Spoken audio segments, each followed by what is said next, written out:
Olá, bem-vinda de volta ao Tricotando Junto. Hoje eu estou fazendo uma filmagem num lugar diferente porque eu estou aqui em Gonçalves, mas agora já escureceu.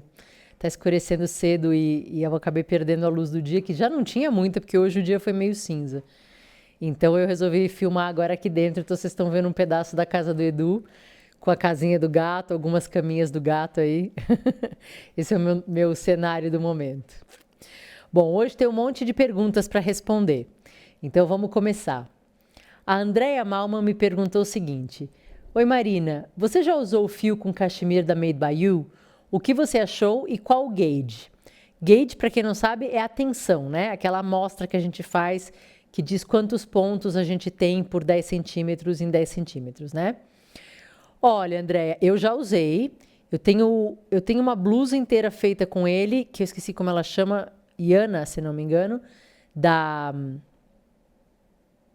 Isabel Kramer. Eu fiz ela toda com esse cachemir. Eu tô fazendo agora o Olga's Jacket, da Olga Putano, também com ele. E tô fazendo uma blusa para o meu marido, que é da Andrea Murray, que chama Gib. Tô fazendo com ele também. O gauge, a tensão dele, eu não sei te dizer agora de cabeça, varia um pouco, né? Mas ele tem uma espessura mais ou menos worsted. Então você pode imaginar. Ele é um fio muito versátil. Você pode usar ele de DK a worsted, mais ou menos, tá? Ele é um fio bem fofinho, bem macio, apesar dele ter metade de acrílico, ele é bastante ele é bem gostoso. Tem cores super bonitas e é um fio gostoso de trabalhar. Vale muito a pena comprar para experimentar, principalmente agora no frio. É um fio bem legal. Aí a minha amiga Cláudia perguntou: quando a banda vai viajar para uma feira em Portugal ou Espanha? Já pensou? Olha, eu já pensei em tantas viagens com vocês que eu acho que seria assim, tomara que dê certo. Se metade delas derem certo, já vai ser muito legal. A gente fez agora, no começo do ano, a gente foi um grupinho nosso para visitar a Fitzgerald em Americana, um grupinho nosso de São Paulo, Campinas, da região, né? E a gente foi visitar a Fitzgerald em Americana. E foi muito legal.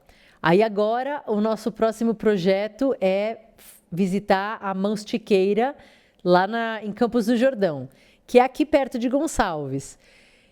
A gente teria que pensar como organizar isso e, enfim, eu acho que vai rolar.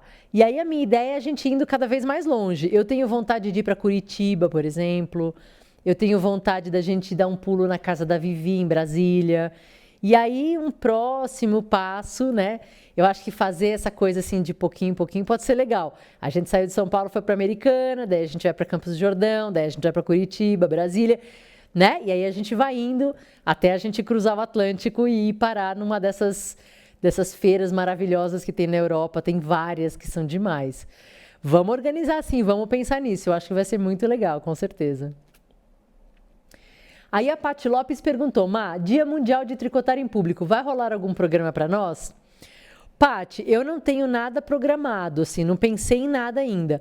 Essa mudança de vida ainda eu não consegui me encontrar muito na minha rotina, sabe? Aos poucos eu tô criando uma rotina, mas assim, eu não tô conseguindo pensar muito além do imediato, que é gravar os vídeos para os TJs, organizar os próximos TJs e tal. Gravar os vídeos, né, do Tricô Diário, Tricotando Junto. Então, eu não tô conseguindo pensar muito, mas eu gostaria de fazer alguma coisa assim. Eu acho que a gente pode pensar alguma coisa que seja acessível para todo mundo. Vamos ver como vai estar o tempo. A gente podia pensar em alguma coisa tipo o Parque Ibirapuera ou algum outro parque, assim, um lugar que todo mundo possa se encontrar, sentar e quem quiser ficar pouco, quem quiser ficar muito. Vamos pensar. Se eu conseguir organizar isso com alguma antecedência, daí eu aviso, assim, tipo em vídeo, e quem tiver afim, mesmo que esteja de fora, quem quiser vir, aí dá tempo de se organizar, né? Vamos ver se eu consigo. Eu acho que pode ser muito legal.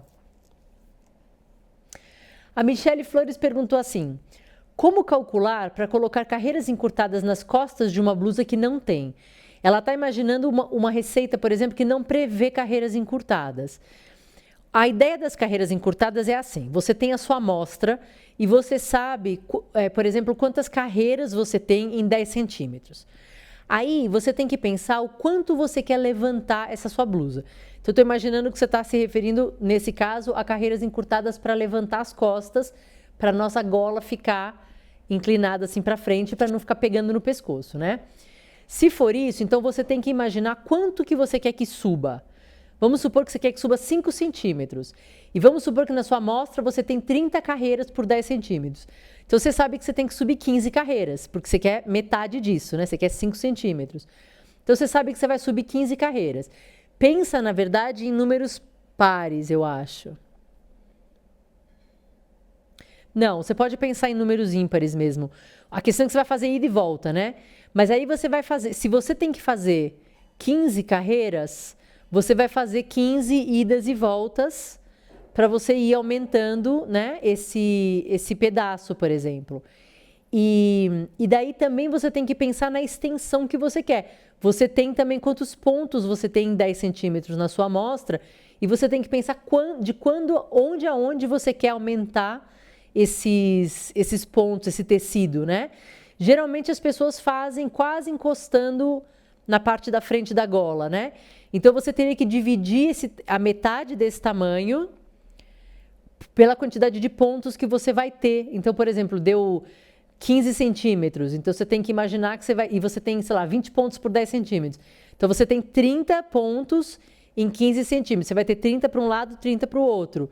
Então você tem que calcular de quanto em quanto tempo, se você vai fazer 15 carreiras e você tem 60 pontos ao todo, você tem que pensar de quanto em quanto você vai aumentar, sabe? Lembra que quando a gente faz, por exemplo, faz até 5 pontos, vira e volta, depois vai mais 5 além do que você virou e volta.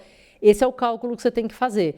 Então, tudo depende da sua amostra e do quanto de tecido você quer. Mas a ideia é essa, você usa a sua amostra de tensão para você calcular quanto a mais de tecido você quer colocar na sua peça.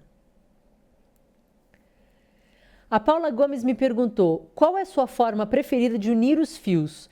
Obrigada pelo teu trabalho e sucesso na nova caminhada. Obrigada, Paula. Olha, unir os fios para mim também depende, é uma coisa muito variável, depende muito do fio. Por exemplo, se você está usando um fio de 100% viscose, o único jeito, eu particularmente não tenho problema com nó, tá? Tem muita gente que diz que não pode ter nó no tricô, eu acho que isso é bobagem. É igual a história de que no avesso do bordado tem que estar perfeito, tem que estar lindo. Avesso é avesso, faz como você quiser. Eu não tenho problema com nó no tricô, mas eu acho que ele tem que ser pequeno e discreto, e de preferência que você garanta que ele não vai aparecer para o lado do direito, né? Mas um fio que é muito líquido desse jeito, tipo 100% viscose, eu prefiro dar um nozinho. Eu dou um nozinho e depois eu escondo as pontas, né? Fazendo fio duplo por dentro da peça. Mas, por exemplo, fio de lã, 100% lã, principalmente se não for superwash, você feltra. Você pega seus 2 pedacinhos, molha um pouquinho, faz assim, ó. Você emendou um fio no outro, não precisa de nó, não precisa de nada, não precisa esconder fio, não precisa de nada. Agora, eu diria que para a média dos fios, vamos dizer, então, por exemplo, lã superwash, lã mista, lã misturada com alguma outra coisa, linho ou algodão, fios de algodão, fios de linho puro ou linho com outra coisa, ou acrílico. Vamos dizer, para a maioria dos fios, eu gosto de deixar um pedação, aí eu pego o novo fio, eu gosto de uns 5 centímetros mais ou menos, eu intercalo os 2 fios. Faço um ponto com o fio velho, um ponto com o fio novo, um ponto com o fio velho, um ponto com o fio novo. E fica mais ou menos uns 5 centímetros. Aí você vai ter um fiozinho do novo aqui e o fiozinho do velho aqui. E aí você esconde na parte de dentro fazendo, tipo, bordando mesmo, fazendo um ponto duplicado por dentro da peça. Esse é o jeito que eu mais costumo usar para unir os fios, tá? Porque daí ele serve para uma série de fios, mesmo fios que sejam mais escorregadios e tal.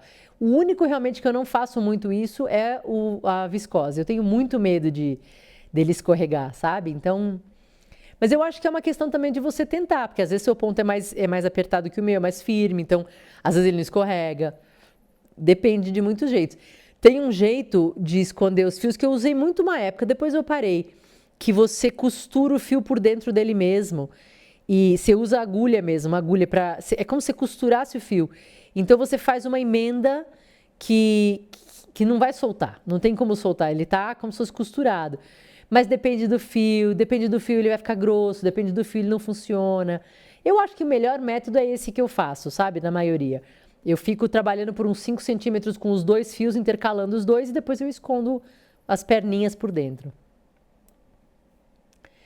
A Mônica Moraes me perguntou o seguinte, ela falou, eu crio algumas peças para mim, mas eu não consigo pensar em como publicar. Alguma dica? Mo, eu acho que a melhor dica é mete as caras, no sentido do quê? Vai experimentando, cada pessoa tem um jeito de fazer as coisas. O jeito que a gente mais encontra por aí é você escrever essa receita. O que acontece quando você escreve essa receita? Ela faz sentido para você. Então, o que eu acho que é a coisa mais importante se você for escrever essa receita? Dá para umas 3 pessoas, pelo menos, testarem a sua receita. Pode ser amigo, pode ser desconhecido, pode ser alguém que você pague para fazer isso, pode ser alguém que se voluntaria, daí depende da sua relação com as pessoas, mas dá para umas 3 pessoas seguirem a sua receita sem que elas tenham feito antes. Porque isso é uma coisa que eu aprendi da época de fazer revisão de livro. As coisas fazem sentido para você, mas não necessariamente elas fazem sentido para os outros, sabe? Você bolou a peça, você pensou na peça, você já trabalhou na peça. Então, às vezes, você escreve e você fala, não, dá para entender tudo. E uma pessoa vai olhar e falar, como que você pulou daqui para cá? E você fala, nossa, é mesmo, nem... Sabe, para mim era tão óbvio. Então, eu acho muito importante usar tester, que se chama em inglês, né? Tester ou test knitter. São tricoteiros que testam as receitas. Essa peça, por exemplo, é um teste para Kutovakika.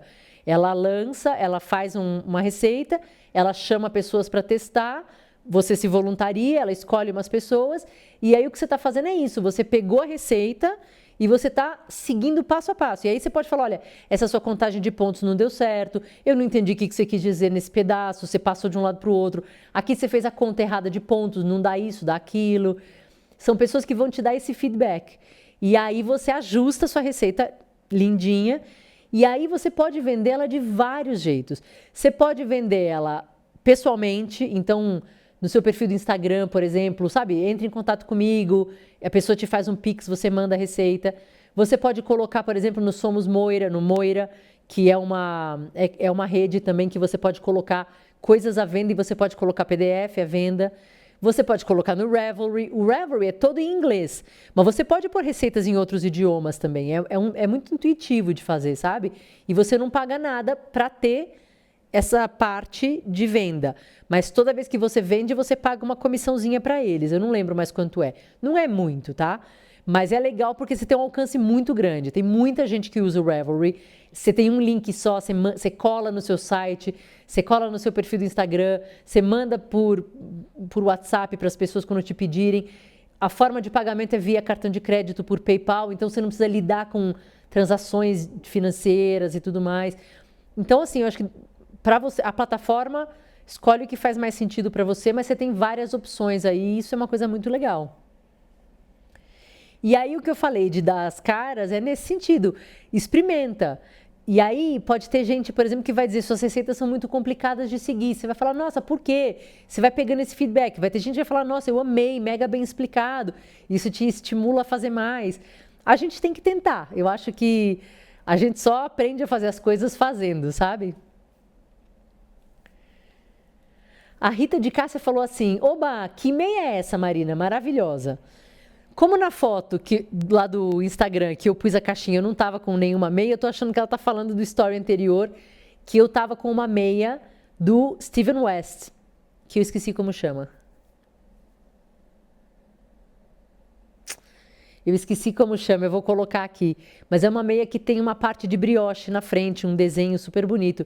E ele tem, esse desenho ele tem em chale, em echarpe, tudo tem o mesmo nome, eu esqueci como chama. Mas eu ponho aí. Mas é uma receita super legal de fazer e a meia eu fiz com dois fios de lã. Eu fiz com uma Malabrigo Sock, que é o verde, e eu fiz com uma Fingering Sock da Fios da Fazenda, que é um verdinho, que é um branquinho com pontinhos verdes. E aí eu achei que ficou super legal essa mistura de cores e ficou linda a minha meia e super quentinha. Adoro essa meia. A Fê Lisboa falou o seguinte, Até hoje, qual projeto você mais gostou de tecer e qual te decepcionou? Uma ótima pergunta. Qual que eu mais gostei de tecer? Poxa, eu devia ter pensado nessa pergunta antes, né? Eu não sei qual que eu mais gostei de tecer.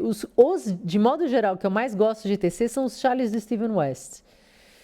Não sei se tem assim um em particular que eu mais gostei. Mas eu gosto de muitos dos chales dele, porque é o que eu falei uma vez, eles me deixam entretida. Essa coisa de você ter várias cores e você ter várias sessões diferentes. Em cada sessão você tem pontos novos. E aí você tem uma contagem de pontos e tudo mais. Eu gosto muito de trabalhar com essa variação de coisas, sabe? Tanto que eu nem percebo. No final você está fazendo 900 pontos no chale, por exemplo, e eu nem percebo. Agora, fazer uma coisinha de ponto arroz, por exemplo, acaba me deixando meio... Então, eu acho que as receitas que eu mais gosto são as que me trazem alguma coisa, como é que a gente fala? Um incentivo, né? Um desafio. Uma receita que eu gostei muito de fazer é a que a gente vai fazer no mês que vem, o Cardigan Rose, da Andrea Murray, por exemplo. Porque também ele tem esse monte de desafio. Além dele ser uma peça tricotada de lado a lado, ele é tricotado em partes e ele tem aumentos e diminuições e trocas de cores e a trança. E é um monte de coisa para a gente pensar junto. E eu lembro que também foi um cardigan que eu fiz assim. É enorme, tem milhares de pontos e nem percebi, sabe, quando eu terminei, porque é tão gostoso de fazer, você vai fazendo e vai fazendo e vai fazendo. Quando você vê, você já terminou. Você vai ver, se você participar do TJ no mês que vem, você vai ver como ele é gostoso. E uma que me decepcionou... Sinceramente, eu não lembro de nenhuma que tenha me decepcionado. Tem umas que você termina e faz, não faria de novo, sabe assim? Mas decepcionado mesmo, eu acho que se alguma me decepcionou, provavelmente eu larguei, desisti e nem registrei na minha cabeça, sabe? Não sei.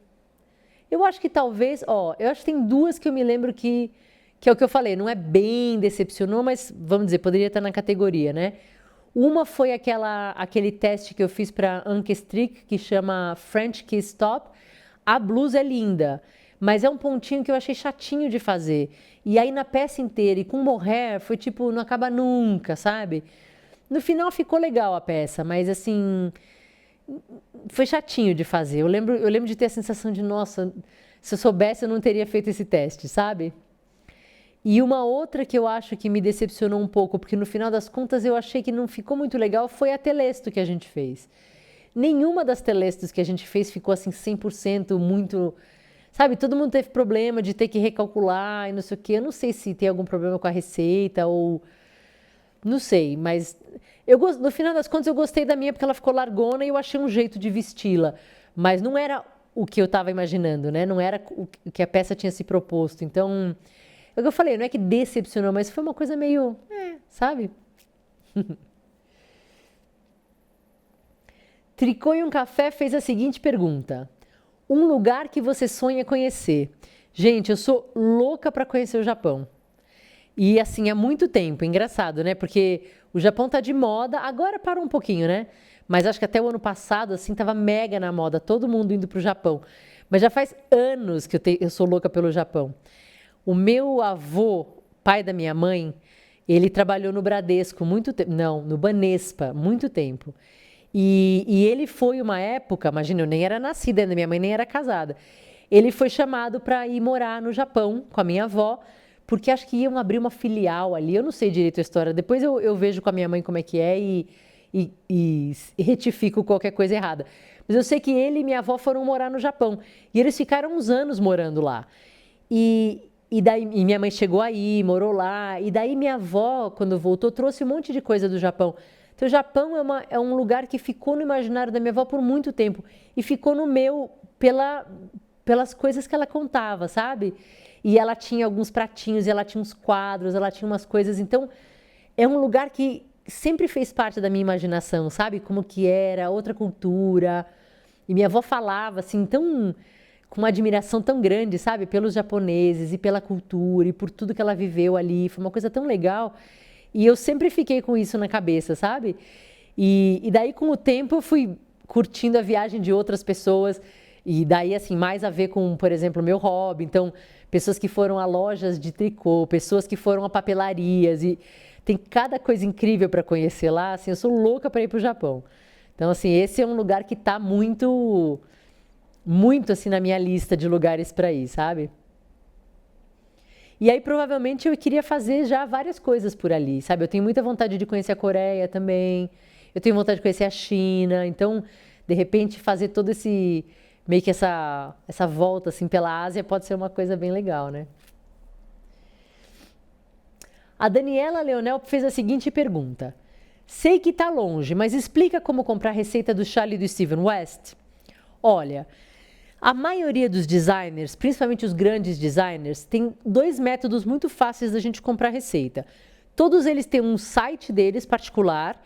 Então, o Steven West tem westknits.com e todos eles têm uma página no Ravelry. E aí, né, eu não sei não sei te dizer exatamente como entra, mas se você entra no perfil dele do Instagram, por exemplo, tem link para o Ravelry. Se você entra no site dele, deve ter link para o Ravelry também. Mas você pode comprar pelo site dele ou pelo Ravelry. Se você for no site dele, você vai ver, por exemplo, em algum lugar escrito patterns, que são as receitas. E aí você põe o nome da que você quer e tem botar no carrinho, igual a qualquer e-commerce que a gente conhece. Põe no carrinho, veja métodos de pagamento, como é internacional. Provavelmente o único método de pagamento deve ser via cartão de crédito. Aí depende do checkout que cada um tem. Tem uns que é só via PayPal, tem uns que é via botar os dados do cartão. Daí varia um pouco, mas provavelmente vai ser cartão de crédito. E daí você compra e recebe no seu e-mail. Você vai ter que cadastrar seu e-mail e você vai receber nesse e-mail que você cadastrou um e-mail falando sua compra foi efetivada, seu pagamento foi aceito. Clique aqui para baixar sua receita. E aí você clica e você vai entrar numa página do site dele onde você vai conseguir baixar essa receita. No Ravelry é muito parecido, você vai colocar no carrinho, depois você vai entrar lá, checkout, e pelo Ravelry é só via PayPal. Então você tem que ter um cartão cadastrado no PayPal, e aí você vai comprar via cartão de crédito também. Também você vai receber um e-mail falando que sua compra foi feita com sucesso, clique aqui para baixar. A diferença principal é a seguinte, no site das pessoas, do Steven West e dos outros designers, você vai baixar, você vai para uma página e você vai baixar a receita. E você muito provavelmente vai ter uma quantidade X de vezes para baixar essa receita. A receita não fica armazenada ali para você. Eles te dão um link, você baixa. E aí vamos supor, você baixou num computador e você perdeu o seu HD. Você pode baixar de novo, mas não é infinito, você entende? E toda vez que eu não me lembro onde está meu PDF, eu vou lá e baixo. Geralmente tem um limite. Passou esse limite, eles não te deixam baixar mais, porque eles têm medo de você estar distribuindo por aí, né? É um arquivo digital, você pode estar dando esse link para um monte de gente, por exemplo, e um monte de gente pode estar baixando, né? Então geralmente tem um limite. E geralmente eles te avisam, você pode baixar mais 3 vezes, por exemplo. No Ravelry, a vantagem é que você tem que ter um perfil ali, um perfil de usuário para poder entrar e comprar e fazer, né, ter carrinho e tudo mais.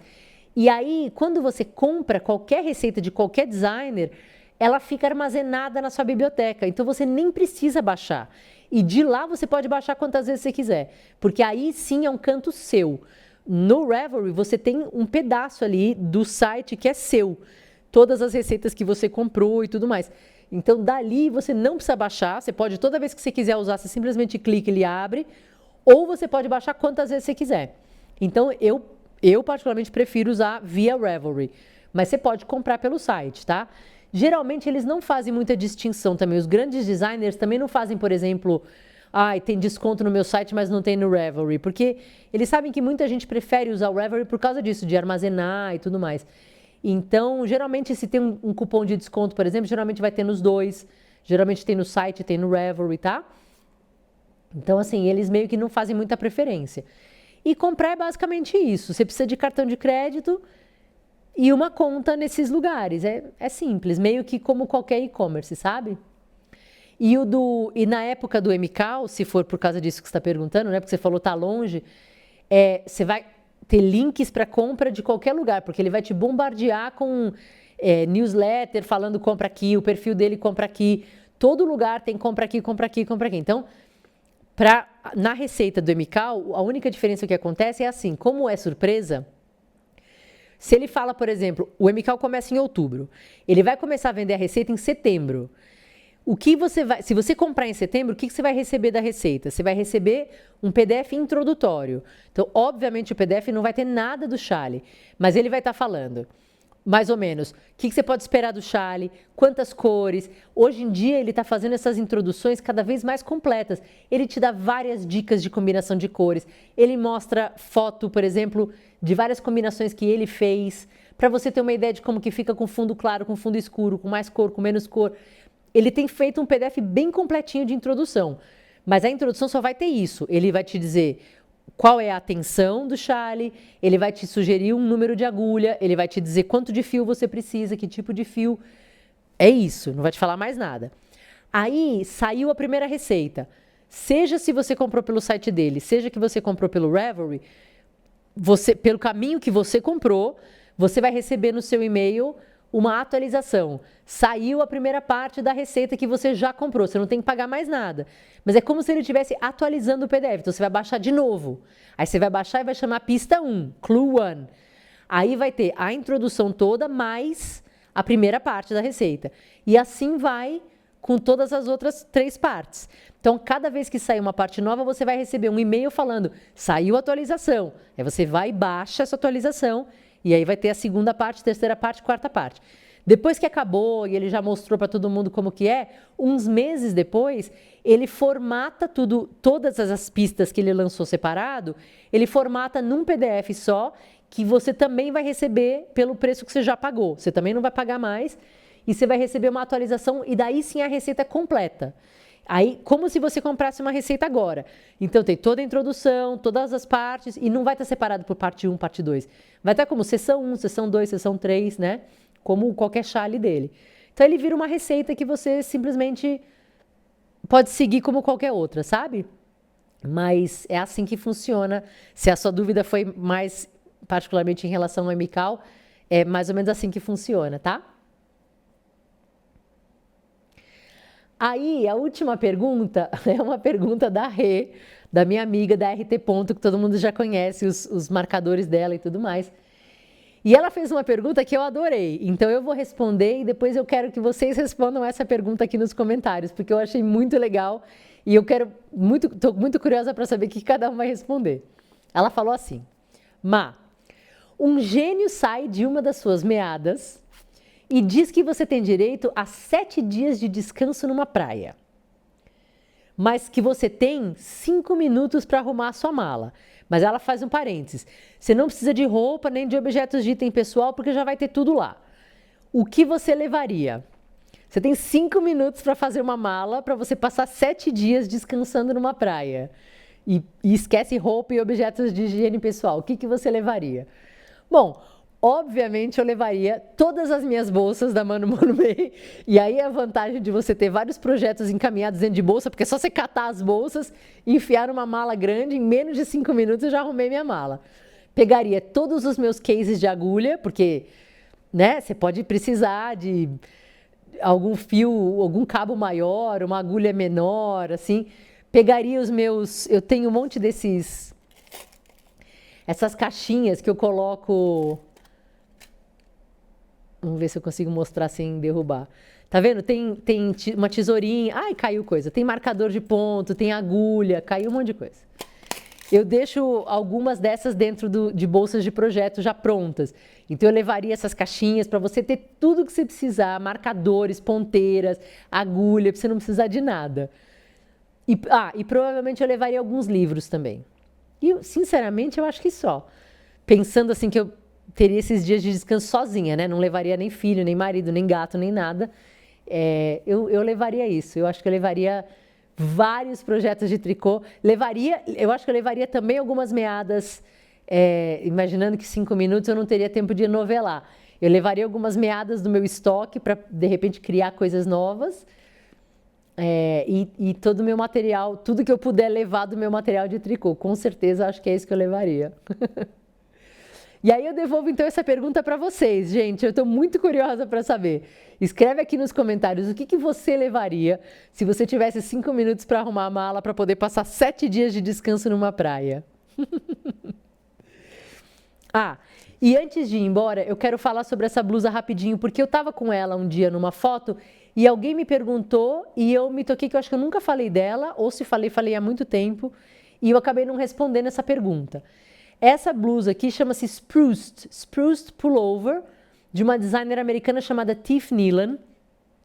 Ela é uma blusa que tem esse decote canoa que eu amo. Essa Mi não tem também carreiras encurtadas, porque como ela é decote canoa, não precisa erguer, né?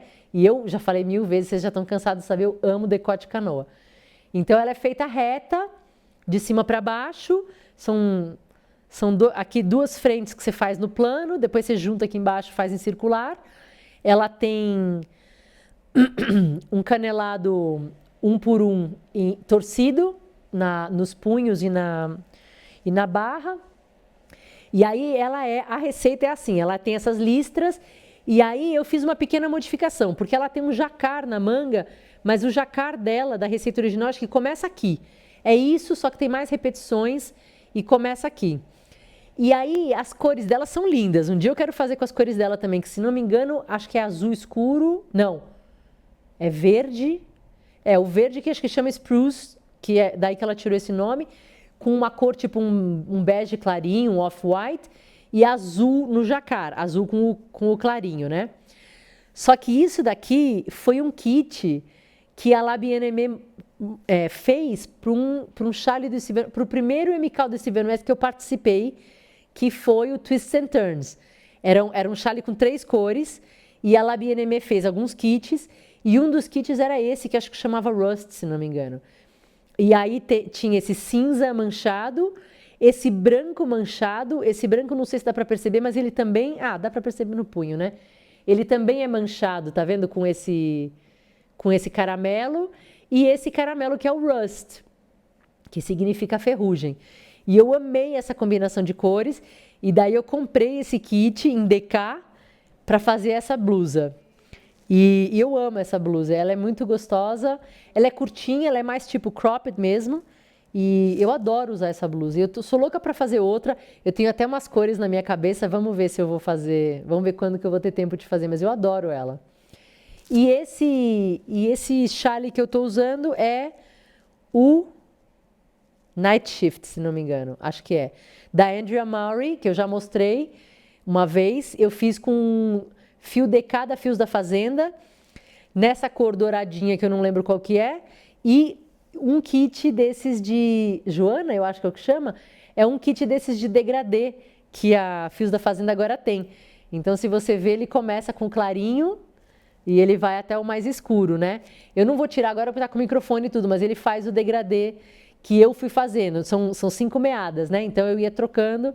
Então, o meu chale vai do rosa claro até o rosa escuro, com esse fundo que é esse meio caramelo, assim. É muito quentinho, eu amo, e aqui em Gonçalves está um baita frio, então passei o dia inteiro com o meu cachecol quentinho, estou bem quentinha. E por hoje é isso. Vejo vocês no fim de semana que vem no Tricô Diário. Tchau!